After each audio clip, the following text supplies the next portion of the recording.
Hello! Hi! నమస్తే అండి. ఈరోజు మీకు నేను దొండకాయ పచ్చడి చేస్తున్నానండి. ఈ ఈ మనకి సరి మనకి ఎంత ఎంత పచ్చడి కావాలో అన్ని దొండకాయలు తీసుకొని, దానికి సరిపడా పచ్చిమిరపకాయలు, దానికి సరిపడా కొంచెం చింతపండు, కొంచెం జీలకర్ర, కొంచెం ఉప్పు తీసుకొని, ఇవన్నీ మిక్సీ వేసి పెట్టుకోవాలండి. పచ్చివే మిక్సీ వేసి పెట్టుకోవాలి.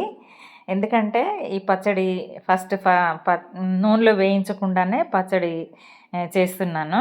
ఈ మిక్సీ పట్టాక తర్వాత పోపు వేస్తానండి. చాలా బావుంటది.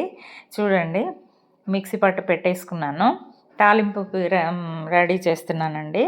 చూడండి, ఆయిల్‌లో సరిపడినంత ఆయిల్ తీసుకొని, అందులో ఆవాలు, జీలకర్ర, పచ్చెనపప్పు, ఎండుమిర్చి వేసి వేయిస్తున్నాను. ఇవి బాగా వేగాక కొంచెం పసుపు, కరివేపాకు కూడా వేయాలి. ఈ పచ్చడి రైస్‌లోకైనా, చపాతీల్లోకైనా చాలా బావుంటుందండి.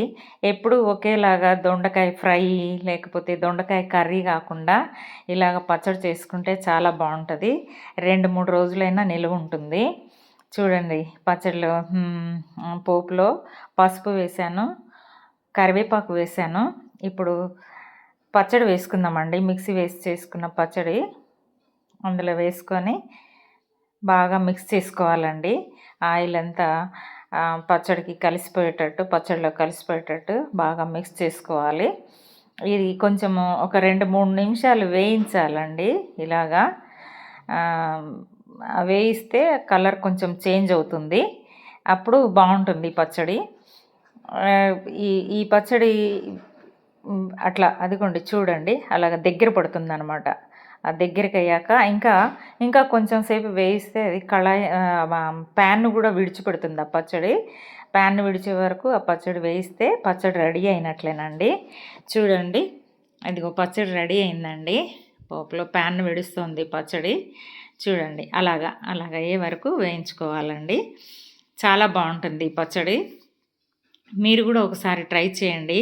ఇది 2, 3 రోజులు కూడా ఉంటుంది. చాలా పుల్ల పుల్లగా, కారం కారంగా బావుంటుంది. ఈ పచ్చడి బౌల్లోకి తీసుకుంటున్నాను. చాలా వేడిగా ఉందండి.